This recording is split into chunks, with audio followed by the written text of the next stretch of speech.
Need a shorter version of your video but don't have time to rewatch every second? Let Cutback handle the first pass for you.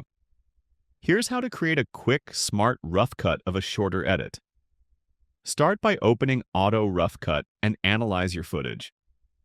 Once that's done, just type "shorten video" in the chat area.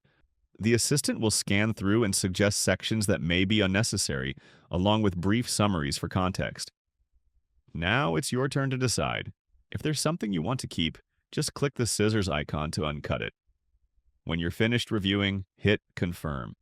The transcript will update automatically. Hit play in the preview to check how the new pacing feels. Need finer control?